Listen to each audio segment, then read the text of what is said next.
Welcome dear students. Today we are going to discuss the lesson from your Moment's book, The Happy Prince, written by Oscar Wilde. As you can see, this is the picture of Oscar Wilde that I have put up here. So let us go by the explanation line by line. The Happy Prince was a beautiful statue. He was covered with gold. He had sapphire for eyes and a ruby in his sword. And sapphires and rubies are gemstones. Sapphire is a blue colored gemstone. Ruby is a red colored gemstone. It was put up in his sword. Why did he want to part with all the gold that he had and his precious stones? So let us see in the story what happens. High above the city on a tall column stood the statue of the Happy Prince. He was gilded all over with thin leaves of fine gold. For eyes he had two bright sapphires, and a large red ruby glowed on his sword hilt. This is the part of the hilt of the sword, and the eyes were made up of sapphires. Okay, so what happens here is this, as you can see, another better picture of the Happy Prince.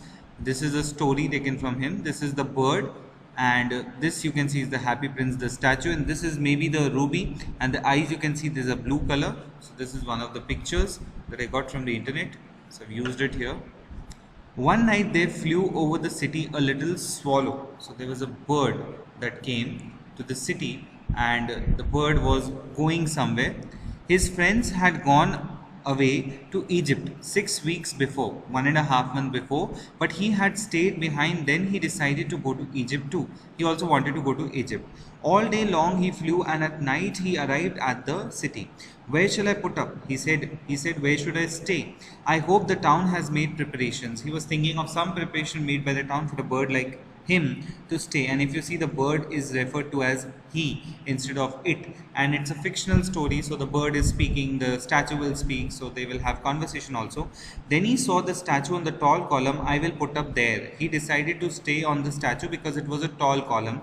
He cried, it's a fine position with plenty of fresh air. So he alighted, just came down from the flight between the feet of the Happy Prince. Somewhere here he decided that he is going to stay here. I have a golden bedroom, because it was all made up of gold, the statue. He said softly to himself as he looked round, and he prepared to go to sleep, but just as he was putting his head under his wing, a large drop of water fell on him. What a curious thing, he said, what a strange thing. There is not a single cloud in the sky, and the stars are quite clear and bright, and yet it is raining. So he was surprised how the water is coming here. Then another drop fell.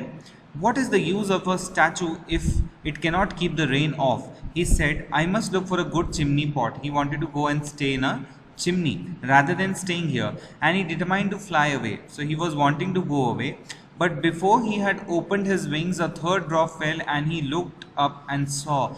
What did he see? So there was something astonishing. The eyes of the Happy Prince were filled with tears, and tears were running down his golden cheeks. His face was so beautiful in the moonlight that the little swallow was filled with pity, a feeling of sadness. He saw that the statue was crying. Who are you? He said. I am the Happy Prince. So the prince and the statue, the swallow, they are having a conversation. So many of you said in the class also how it's possible, because it's a fictional story, everything is possible. Why are you weeping then? So he is asking, why are you crying? So asked the swallow, if you are a Happy Prince. You have quite drenched me, you have wetted me, I am all wet because of you.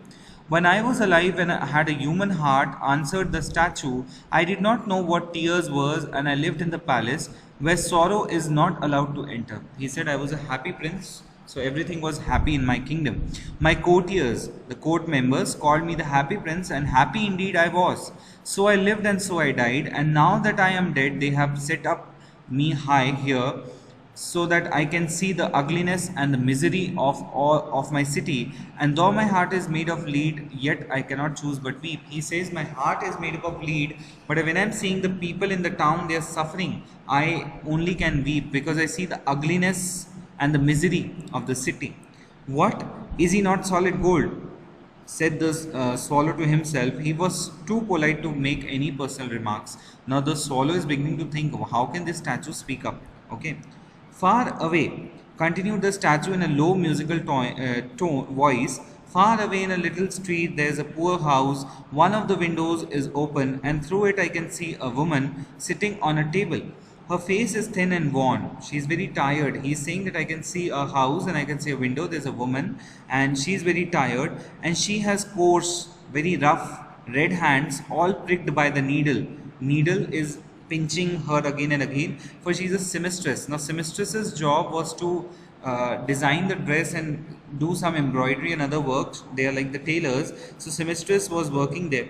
She's embroidering flowers on a satin gown. So she has a satin cloth on which she is making the flowers for the loveliest of the queen's maids of honor. Queen's maids of honor, the accompaniments or the friends of the queens who are going to accompany her to wear in the next court ball. As we discussed about, ball is a dance party.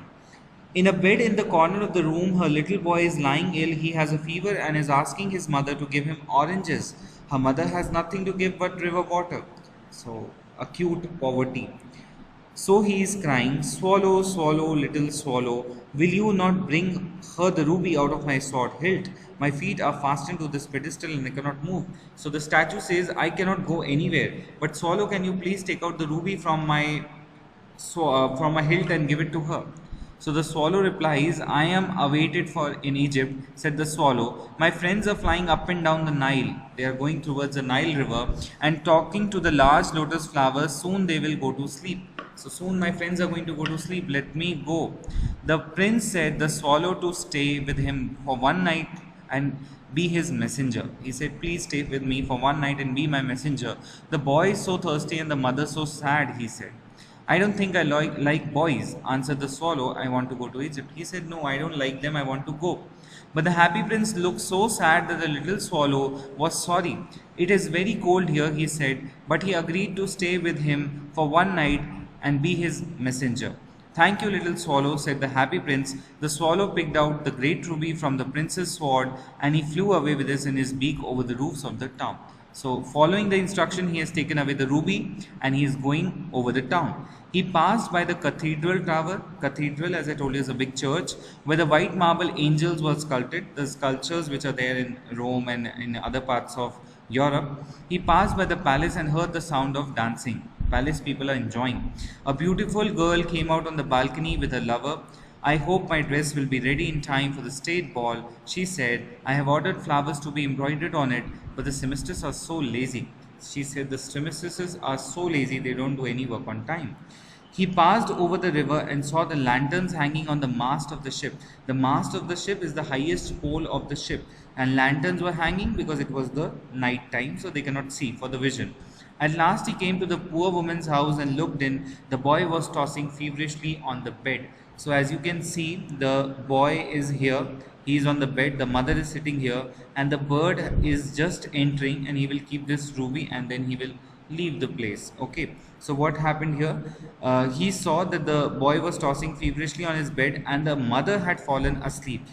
She was so tired. In he hopped. He entered and laid the great ruby on the table beside the woman's thimble. Thimble is, as I told you, it's a kind of a wearing for the thumb. When they stitch, they wear it so that they are not pricked. Okay, so thimble is a kind of a leather jacket for the thumb. Then he flew gently round the bed, fanning the boy's forehead with his wings. How cool I feel, said the boy. I must be getting better. And he sank into a delicious slumber. He had a very good sleep, a very sweet sleep, and he was sleeping. Then the swallow flew back to the happy prince and told him what he had done. It is curious, he remarked, but I feel quite warm now, although it is so cold. He said, it's so cold outside, but then I'm feeling very warm. This is because you have done a good action, said the prince, and the little swallow began to think and then fall asleep. Thinking always made him sleepy, so he was feeling very sleepy now because he cannot think a lot. When day broke, he flew down to the river and had a bath. Tonight I go to Egypt, said the swallow, and he was in a high spirits of the prospect. You can see this picture is also there in the book. This is the thimble, this is the ruby, the lady, these are a sewing instruments, this is a satin gown, this bird is coming, and this boy was sleeping there. So as you can see, this is there in the book as well, NCERT. He visited all the monuments and sat a long time on the top of the church steeple. Steeple, as I told you, is the highest point of the church. So the bird was observing the whole town. When the moon rose, he flew back to the happy prince. Have you any commissions for Egypt? Have you any messages for Egypt? He cried. I am just starting. Swallow, swallow, little swallow, said the prince. Will you not stay with me for one night longer? So he's asking, will you stay with me for one more night? I am awaited for in Egypt, answered the swallow. Swallow, swallow, little swallow, said the prince. Now the prince has a demand. He says, far away across the city, I see a young man in a garret. A garret is a small place where this person is living at the top of a house. He is leaning over a desk covered with papers, and in the glass by his side there's a bunch of withered violets. Violets are flowers. Withered means which are not fresh. The flowers have gone away. They have lost their charisma. His hair is brown and crisp, and his eyes and his lips are red as a pomegranate. See the comparison? And he has large and dreamy eyes. He is trying to finish a play for the director of the theatre, but he is too cold to write any more. So he sees, see that playwright doesn't have anything. There is no fire in the grate, and hunger has made him faint. So he is fainting. He doesn't have anything, but he is a prospering writer. Maybe if he has food and fire and clothing and shelter, he will do better. I will wait with you one night longer, said the swallow, who really had a good heart. So now the swallow said, okay. He asked if he should take another ruby to the young playwright. So he says, okay, give me another ruby, I will take it. Alas, I have no ruby, said the prince. My eyes are all that I have left. They are made up of rare sapphires, which were brought out of India 1,000 years ago. So he said, I have in my eyes there's sapphire which were from India, and it was a long time ago. Okay. He ordered the swallow to pluck out one of them and take it to the playwright. He will sell it to the jeweler and buy firewood and finish the play, he said. Okay, so this is the explanation of the part 1. Part 2 will be continuing in the next video. I hope you like this explanation. If there's any doubt, please let me know over WhatsApp.